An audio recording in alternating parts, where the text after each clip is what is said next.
Hello, welcome to the ITL. This is MuzzleMike, as you know, and yes, this is the second part of the interview for Suburbanryder, aka the mayor. I hope you enjoyed last week's. It was, like I said, I actually had fun shooting that video with him, and enjoyed what I could learn off of him. I mean, I'm willing to learn off of anybody basically. But instead of me just yammering, there's enough of the video left. Hope you all enjoy the video. Locally here, there's a lot more citizens band radio operators in my area, which actually surprised me because citizen band radio is actually considered a dead form of communication in most areas, Yeah. But we do have several of them. But we do have a couple of ham radio license operators.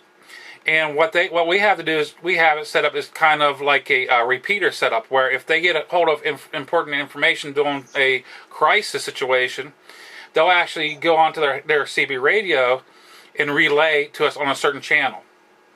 Yeah. That way, and we do try to try it out every couple of months. And what we do actually do is use channel 3 on the CB radio in our local area, because CB radio is only for short range anyway.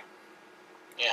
That way, that's one of the reasons why I'm kind of boosting up wanting to get my ham radio's license. And this will happen after I get my surgery. Right now, with the pain and everything, I don't have the concentration to actually do my studying. Yeah. But I think it's a very good thing. Like I said, I've had an interest all my life as far back as I can remember on this. Yeah. And whenever I got on it, you were getting your license and you were into it, which doesn't really surprise me in a way. You're kind of the science techie in the group in my eyes. If I have a question like listening to all the frequencies and not being able to talk, so this way I could also talk. Exactly. As far as rule of threes too, that's actually a prepper plan. If you've actually seen, there's some web pages devoted to that. It's called the 333 plan. You go to channel 3, and then you listen for 3 minutes every hour from the start of every hour, and you listen at like noon, 3 o'clock, 6 o'clock, 9 o'clock. You go by steps of 3. So in emergency, just take any radio you can find and tune to channel 3. Now in amateur radio, obviously we don't have a channel 3, but for 2 meters we have a calling frequency. We have 146.520.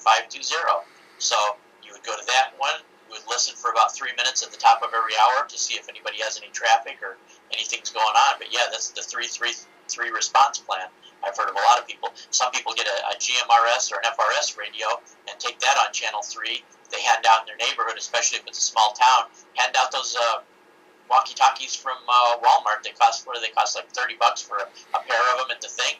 They'll talk around town. They won't talk far, but you set up that tell them the first Thursday of every month, or whenever you pick, the first Thursday of every month, 7 p.m., everybody turn your radios on to channel 3, and we'll just check in with each other. That way, if there's an emergency, you know how to do it. I have basically it's a mobile, it's like a CB, handheld CB from Cobra. I paid like between $70 and $80 for it, brand new. Yeah.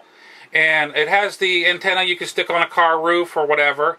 But I'll be honest with you, I was surprised how far it'll receive and send out with just a little teeny whip antenna for a local. Yeah. That's all I really need. I carry that around with me a lot. And if you have good conditions and nothing blocking your signal, you can usually make it about 3 or 4 miles to the next town. Definitely, you can make it really clear within the same town. Getting one or 2 miles range out of 4 watts in a CB is nothing. If you've got a decent antenna set up and a decent radio, I'm running a CB here too. I'll show you next to my other radios. I always have a CB there, ready to go if need be. That's my CB radio right there. That's actually the CB radio I had when I was 19 years old. It finally got old, and I was having problems with it, and I sent it in, and a guy repaired it for me, a guy that repairs CB radios for truckers down in North Carolina. I sent it to him, and he fixed it up for me and sent it back, and it's working great. Actually, the base unit I use was my father's from 1975, whenever he was he owned his own truck. And it was the one my mom would use whenever he would call home. Oh, okay. And right now, I'm struggling. It's a CB radio too. It's a tube type Midland radio from probably the mid '60s, and I've still got that out in my garage. It's people. In my eyes, it's crucial kind of to have something around for information just in case anything would go down. I have a battery backup set up for my base unit, because it has a capable of AC or DC. What I do myself too is I keep a bunch of FRS and GMRS radios around, and I figure if a disaster happens under emergency conditions, even if you don't have a GMRS license, if it's for emergency conditions and passing emergency traffic, the FCC does make an exception. So if your town has been hit by a tornado, I would say run around with about 5 or 6 of these blister pack radios and hand them out to all your neighbors and stuff, and keep in touch with each other and inform each other of what's going on. I mean, anything that risks life or even property, you're allowed to communicate even if you don't have the GMRS license. Now, obviously, once the disaster's over, that doesn't apply.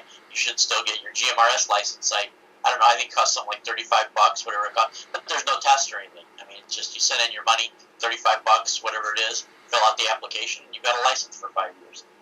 I remember back in the 70s, my father actually had to have a license for his CB radio setup.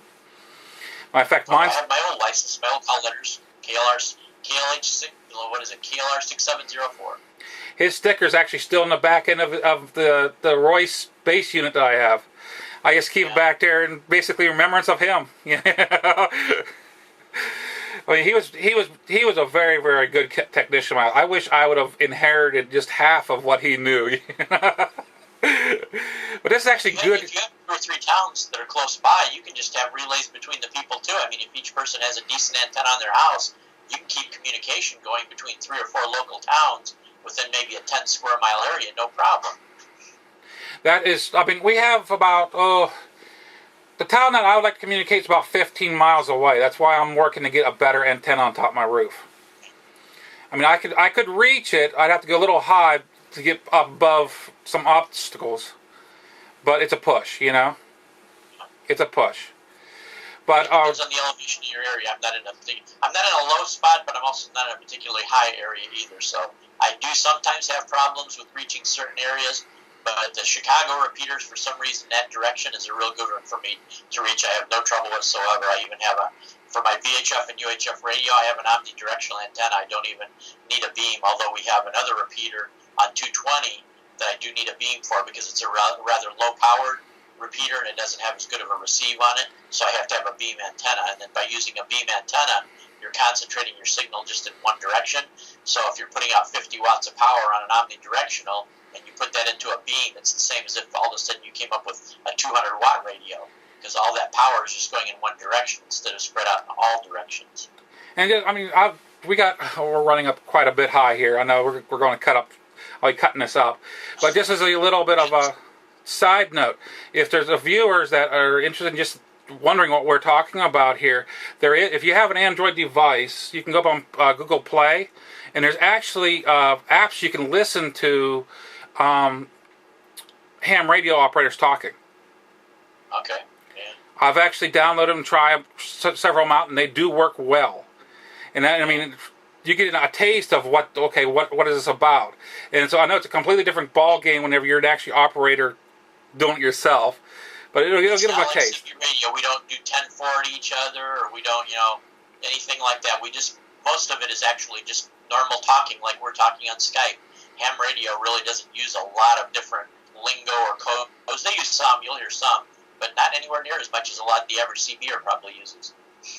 I mean, myself, I got that from listening to my dad, I got that whenever I sign out my video, I always say signing out.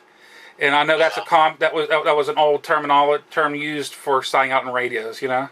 Yeah. But it's that's one of the few times a lot of people do use a Q code. It's called QST. That means, or QRT, I'm sorry, QRT, I should know that being an extra. QRT, that means I'm shutting off, I'm done transmitting, and when I finish talking, I'm going to actually shut off my radio. So that means you're totally done. Or you'll say, sometimes you'll give your call sign and you'll say, I'm standing by for traffic. So that means if somebody else is listening out there, they can come back and expect you to answer them. Now, is this basically using the same frequencies that say a military would use? Yeah, we use some of the bands adjacent to those two. The 220 band is one, too, that the military is not that far away.